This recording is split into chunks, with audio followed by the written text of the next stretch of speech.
तो hello guys, welcome back my YouTube channel बड़े दिनों बाद।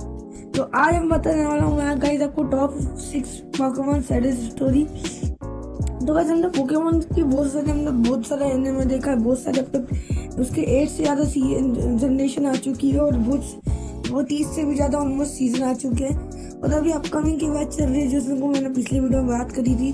बट हमको कुछ ऐसे कैरेक्टर मिले जिनकी पास्ट स्टोरी थोड़ी अच्छी थी पर अभी बहुत बिगड़ गई है, और अभी पहले और कुछ कैरेक्टर देखे थे जो पहले ठीक थे, अब उनकी हालत खराब हो चुकी है।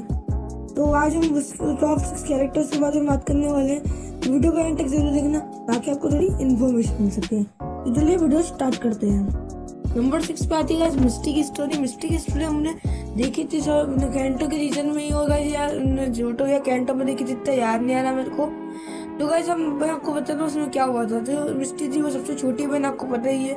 और जो तो को पता है कि जो उनकी फैमिली वो एक जिम चलाती है वलोडियन सिटी में। तो गाइस उनका जो जिम रहता है तो उसमें उनकी 4 बहनें थी, आपको पता ही होगा, जिसको हमने देखा है, जिसमें ऐश ने सबसे पहले अपना दूसरा अपना जिम बैच जीता था उस जिम से।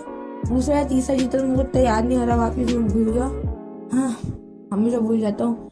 तो गाइस अब बात करता हूँ कि क्यों आपको 6th नंबर पर ये स्टोरी।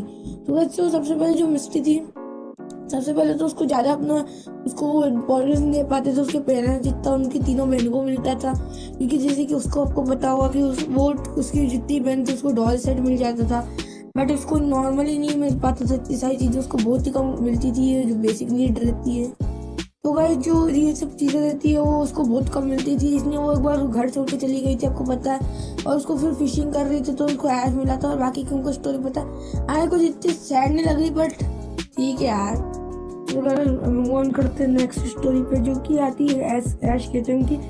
ऐश का आपको पता होगा कि ऐश यार उसके ज़्यादा बचपन के बारे में बताया गया है, इतना कुछ खास बताया नहीं गया उसके बचपन के बारे में। मतलब जितना बताया गया कि वो थोड़ा बुली होता था अपने जो दूसरे बच्चे थे उनसे, क्योंकि उसके जो डैड थे वो चले गए थे और फिर वापस नहीं आए थे कभी भी। उसको बच्चे चिढ़ाते भी थे और फिर उसके मम्मी पापा से भी उससे बहुत बार किया था, पर वो भी ज़्यादा कुछ सीरियस नहीं लेते थे क्योंकि वो भी ऐश को ऐसे ही देखते थे। एंड जो थी उसकी मॉम थी उसको वो ऐश बताता नहीं था ज़्यादा, और वो रोते रोते ही सो जाता था अपने घर पे जाके, इसलिए वो ज़्यादा सैड भी रहता था और उसने जाने में उसको डर भी लगा रहता था। फिर उसने ऐश ने एक दिन सब उठ के अपनी मॉम को बता दिया। तो उसकी मॉम ने उसका सबसे बड़ा उसको डर निकाला, और उन्होंने बोला कि तुमको हिम्मत से रखना पड़ेगा क्योंकि तुमको भी एक बहुत बड़ा ट्रेनर बनना है। तो इस दिन से ऐश को ट्रेनर बनने की उम्मीद जगी थी। उसके बाद भाई उसकी मॉम ने भी सब पेरेंट्स को भी बता दिया था कि उसको चिढ़ाने उसके बच्चे। तो गाइस और उसके फिर उस बच्चों ने उसको इतना चिढ़ाना बंद कर दिया। उसके बाद ऐश अच्छा हो गया। उसके बाद आगे की स्टोरी बताए ऐश अपना कैसा धूम मचा रहा है। तब बात करते हैं नंबर 4 के बारे में। तो गाइस वो आती है मियाओ की। मैं मियाओ तो जेसी में थोड़ा कंफ्यूज हो गया था, पर मैंने मियाओ चुना। अगर आपको कोई सी भी लगे 3rd या 4th या काय पे भी, तो आप मेरे को बता सकते हो कमेंट सेक्शन में। तो गाइस अब बात करते हैं जो मियाओ की। तो मियाओ की हमने देखी थी एक एनिमे की सीडी उस एपिसोड में जिसमें साइडक और वो जिगलीटफ की उसमें स्टोरी बताई थी। इसमें करण जोहर आया था, मतलब करण जोहर का सस्ता वर्जन। फिर जब वो हॉलीवुड में जाते तो उनको बताया जाता है कि वो एक संसान गलियों में बस ऐसे घूमता रहता था, उसको भूख भी बहुत लगती थी। फिर उसको एक मियाओ गैंग मिली जिसमें उन्होंने काम करना सीखा, जिसमें उसने मछली पकड़ी और वो धीरे धीरे उसमें ही चल रहा था। पर उसको फिर एक दिन वो अकेला पड़ रहा था क्योंकि उसको प्यार नहीं था, आप समझ रहे हो कैसा प्यार। उसके बाद जो था कि उसको लिखी थी, पर वो उसको चिढ़ाई थी कि भाई तू अमीर नहीं है, तू इंसान जैसा भी नहीं है। उसने मियाओ बहुत ज़्यादा हर्ट हो गया था और वो एकदम इंसान बनने से चले गया था। बहुत उसने बड़ी मुश्किल से बोलना सीखा, मार खा के सीखा उसने बोलना। वो बड़ी मुश्किल से उसने चलना भी सीखा। 2 पाँव पर उसको बहुत ज़्यादा चोटें लगी, आपको पता ही होगा। मैं आपको क्लिप भी दिखाया, देख ही लो आप। क्योंकि उसके बाद भी पर वो नहीं मानी और बोलने लगी तुम्हारे पास अभी कुछ पैसे नहीं है, तुम मम्मी राह चलते भिखारी। और वो चला गया टीम रॉकेट में ज्वाइन होने, और आज भी वो गरीब ही है। सो सैड और मियाओ। तो अब बात करते हैं नंबर 3 के जेसी के बारे में। नंबर 3 जेसी के बारे में। तो गाइस आपको पता होगा टीम रॉकेट की जेसी के बारे में, जो उनको ऑलमोस्ट सारे एपिसोड में दिखती है। तो बस उसके जो उनको पता है कि उसके फ्यूचर में क्या होगा था, कि वो पहले एक बच्ची थी और वो उसकी जो मॉम थी वो भी बहुत बड़ी टीम रॉकेट की मेंबर थी।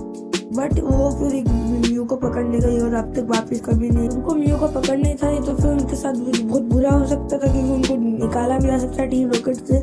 उसने उनको पकड़ना था, इसमें वो आगे जाती गई और अपनी टीम से अलग हो गई तो बर्फीले तूफान की वजह से। इसने वो कभी कुछ, उसके बाद वो कभी वापस आई नहीं। और इसने जेसी का बचपन में बहुत बेकार भी था। उसके बाद जब वो उसने जैसे बड़े हुई, उसने डॉक्टर का अपना अपॉइंटमेंट लिया, पर उसको कुछ नहीं मिला, वो डॉक्टरी में फेल हो गई। उसके बाद उसने नर्स बनने का सोचा, पर नर्स में भी वो कुछ नहीं कर पाई।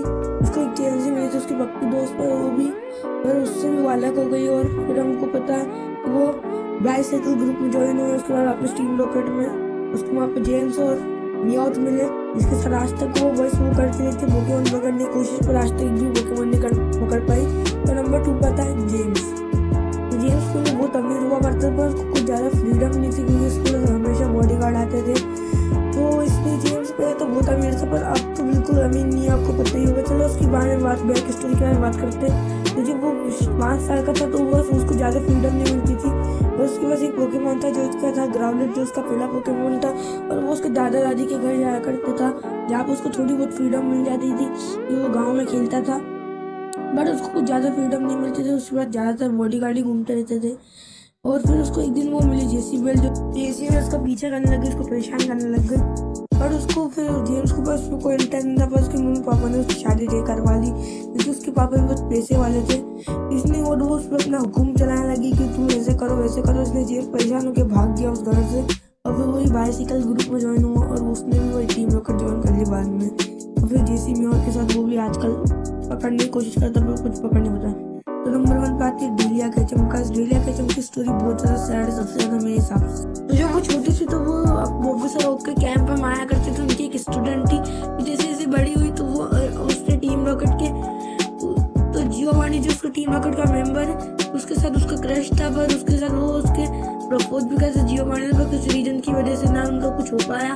एंड उसने टीम रॉकेट भी छोड़ दी। पहले वो टीम रॉकेट में मेमोरी सिखाई, उसके बाद एक जूबेट भी था, और उस जूबेट को उसने ड्रॉप कर दिया। फिर उसने ऐश के फादर से शादी करी, और फिर ऐश केचम हुआ तो उसके पापा सफर पर निकल गया। उसके बाद वो कभी नहीं लौटे। और फिर आपको पता है, अभी मैंने आपको बताई कि उसकी आगे की स्टोरीज जो हुई थी। एंड उनको यार अकेले अपने घर संभालना पड़ता, उनके पास कोई था भी नहीं। पहले बहुत छोटा लगता था, उनको बस अकेले से जिम्मेदारी उनको संभालने की। एंड उसके बाद वो सैड सी यह बात है कि उनको एक और वो अपने फूड स्टोर भी चलनी पड़ती है, ताकि उनका घर का खर्चा चल सके। तो गाइस आज का वीडियो नहीं समाप्त होता है, क्योंकि गाइस यार आप जितने जो मैं आपको 6 कैरेक्टर बता रहे थे वो आपको बता दिया। अगर आपको पार्ट 2 देखना है तो आप मेरे कमेंट सेक्शन में बता सकते हैं, मैं पार्ट 2 उसके जरूर बनाऊंगा। एंड गाइस आपको ये वीडियो कैसा लगा, लाइक करना, सब्सक्राइब करना, एंड वीडियो शेयर करना, और कमेंट भी जरूर करना आपको वीडियो कैसा लगा। तो मिलता है अगले वीडियो में, तब तक के लिए टेक केयर एंड बाय।